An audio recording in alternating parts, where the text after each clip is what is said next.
Okay. Hey, this is Malika of Evanston Live TV, and we have with us today Captain Bilal. Many of us know him from Evanston. He graduated ETHS. He graduated my class. Hey now. Hey, Captain. Hey, how are you? All right, all right. So for those who haven't been caught up on, some of the people in our class, we are very, very proud of Captain Bilal because he recently promoted to captain. That's correct. Yeah, December they made me captain. Yeah, I got made in December. In December, and he's captain of the fire department in the Woodlawn area. That's correct. Yes, so he has seen firsthand a lot of the COVID-19 for that area, and Yes. I couldn't think of a better person to talk to in terms of first responders is my friend, Captain Bilal. Yes, yes, yes.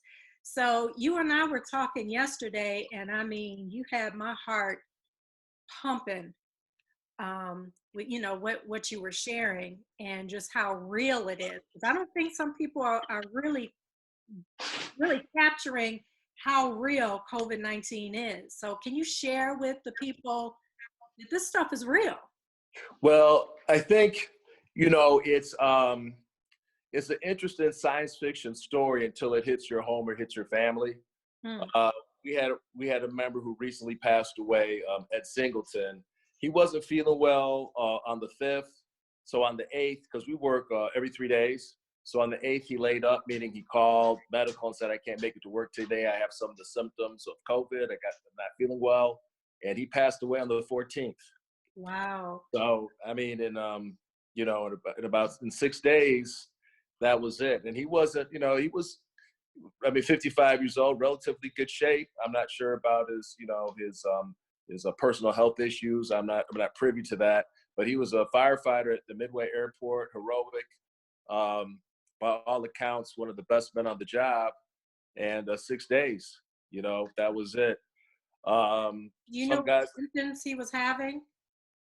I don't know exactly what issues he was having or what he had, and I'd hate to, we all know by now that if you have pre-existing conditions, it can be bad. But I know of people who are in their 30s, no pre-existing conditions, and they've been on oxygen for 2 weeks. Wow. Can't walk. I mean, they can't walk. If they walk the length of the bedroom, they're exhausted. I mean, these are guys that are 35 years old that were, fighting fires on the ambulance, and now they're on O2. Hopefully, this fellow's getting a little bit better. But we've had 2 guys down. Some houses have had 5 to 10 members lay up in one house. And it's real. We got about 94 people quarantined on the fire department. The fire department has about 4,800 people. We got about 94 people quarantined, meaning they have symptoms, they're at home, they're going to monitor themselves for 2 weeks, 14 days. We have some people who came back to work. We got 17 who are quarantined that came back to work. We got 114 who are lab verified positive. And then we got 34 who recovered and returned to work. So right now, the CDC, the CDC doesn't recommend healthcare workers to stay at home if they're asymptomatic. So we could still work, but we all know that you can be asymptomatic and still pass the disease. So because it's so dynamic, it's just a very delicate situation. It's just really best right now to stay at home, wash your hands. Don't call 911 unless you absolutely need it, because you don't want to be in a hospital situation right now if you don't, because most people there are COVID, and you don't want to put yourself in a bad situation, with the germs and passing it in the virus unless you absolutely have to at this time. Very dangerous time. Wow, that is just, it's alarming. And for the life of me, when people hear from first responders about what's real out there, they still are just out here jogging, no mask. Right. It's absolutely unbelievable. It's important to stay away from each other. It's important, like right now at the firehouse, it's a very buddy, charmy environment. So even right now, our roll calls are different. We used to have it in the tower, small area. Now we have it on the apparatus floor. Everybody spreads out. We used to have dinner at the same table. Right now, we're trying to maybe get your meal and spread out. You even just talking. You talk. You may spit more than you think. That lands on the table. Somebody touched the table. They wipe their eye. The next thing you know, they're sick. I got a buddy on the job. 103 fever, shortness of breath, and he just was working last week. I mean, it comes on so quick, and once it hits the lungs, it's just you just have a real fight on your hands. And a lot of strong, heroic people are going out. No one is immune to this. It's very dangerous, and especially if you're obese, hypertension, anything like that, it can be really bad. So just take care of yourself right now, and just be careful out there, Now you're in the Woodlawn area, which is primarily people of color in that area. Yes. So that's majority of what you're seeing. So are you able to really compare? You're not really able to compare the demographics of COVID-19. Yeah, we don't see many. Most of my people who I've seen have been Black on COVID. I would like to say that we haven't seen that spike in cases like Italy, Spain, New York, in this area where we're just overwhelmed. We don't have P. That's not the case with us. We have the healthcare providers have all the masks, they have all the gloves, they have all the gowns they need, as much as they need on the fire department. And the hospitals have not been overwhelmed as of yet. We have flattened the curve very well in Chicago so far. And our runs at my firehouse have been just average, nothing, no spike so far. But lately, when I've been picking them up, I think they were trying to take care of themselves at home. So the last week I've been picking them up, they've been in bad shape. Laboring to breathe, very pale, coughing.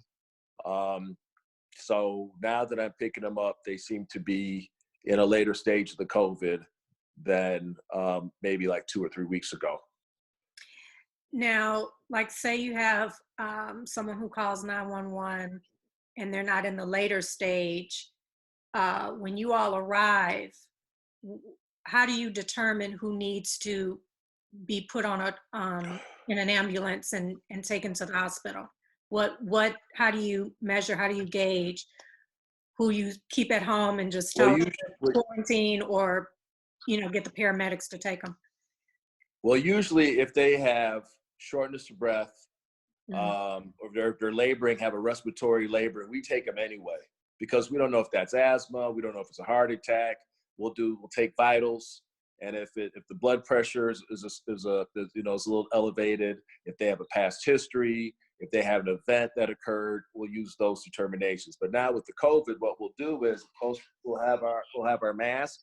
I don't have my N95 mask that's back in the house, but we'll put a mask on ourselves, okay? Put a mask on the patient. Usually we'll have a 5-man crew. We'll send 2 people in there. If you need anybody else, let us know. The ambulance goes in there. They have the gloves on, the PPE. We'll put them in the stretcher and take them to the hospital with any type of respiratory distress at this time, if they're COVID. If they're, sometimes we'll use like a CPR. Let's say if they were unconscious, we do a CPR.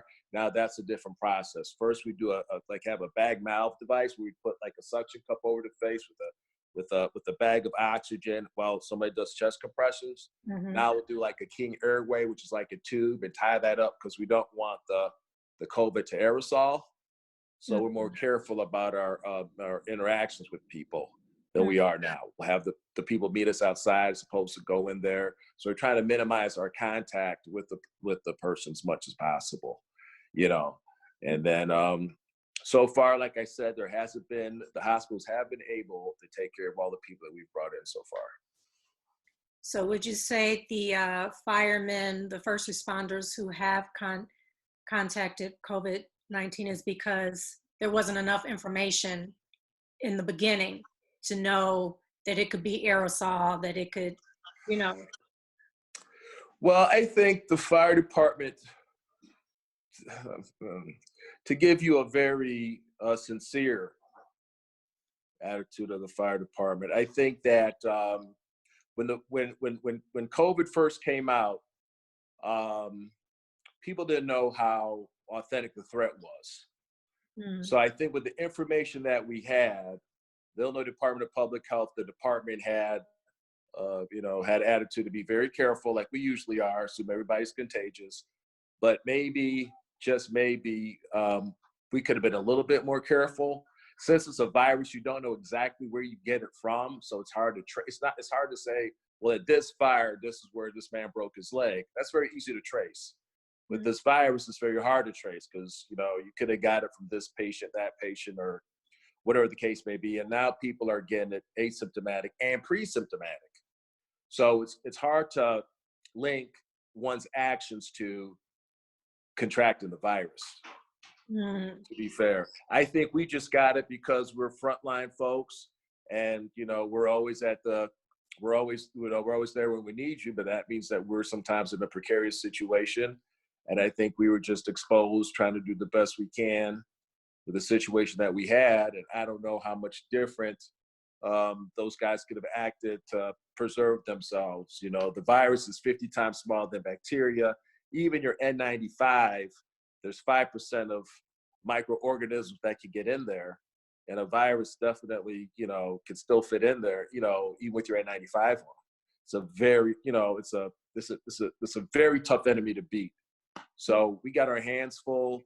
We're doing a lot of hand sanitizing, a lot of hand washing, a lot of training.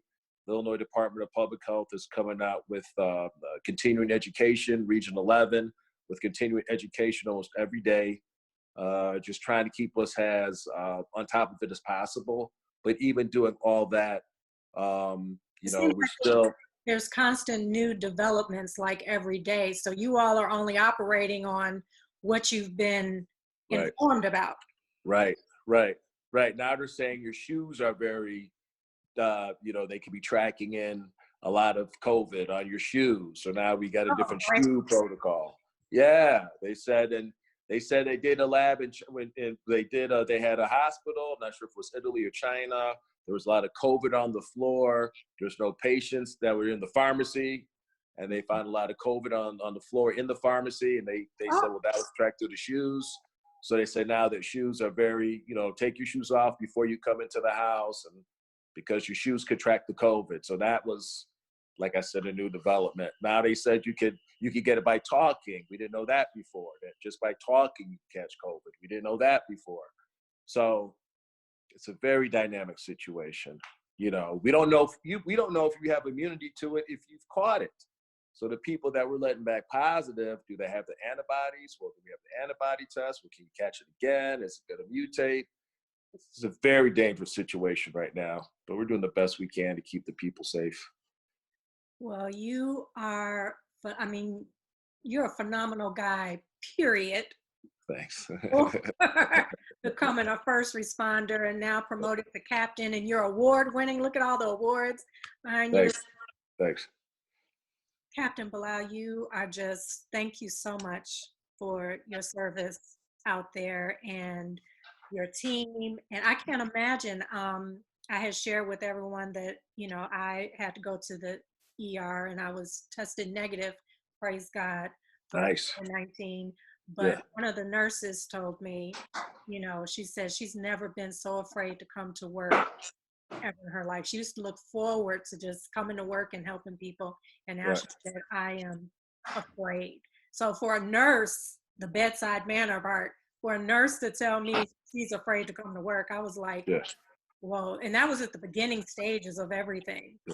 How are you all coping and dealing mentally, emotionally, spiritually with, it's like an invisible monster?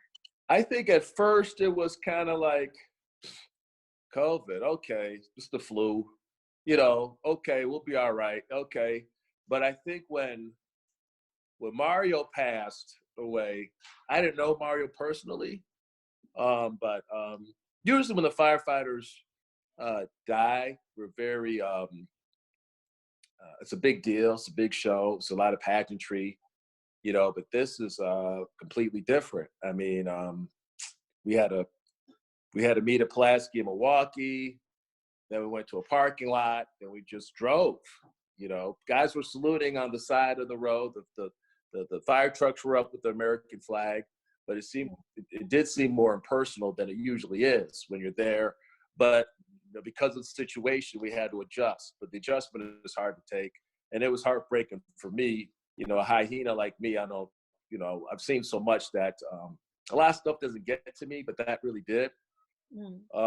So that's the tough part, burying your brothers, you know what I mean, in this. We lost 2 already, I believe, two police officers. I hope that's it, but you know, I'm afraid that it may not be.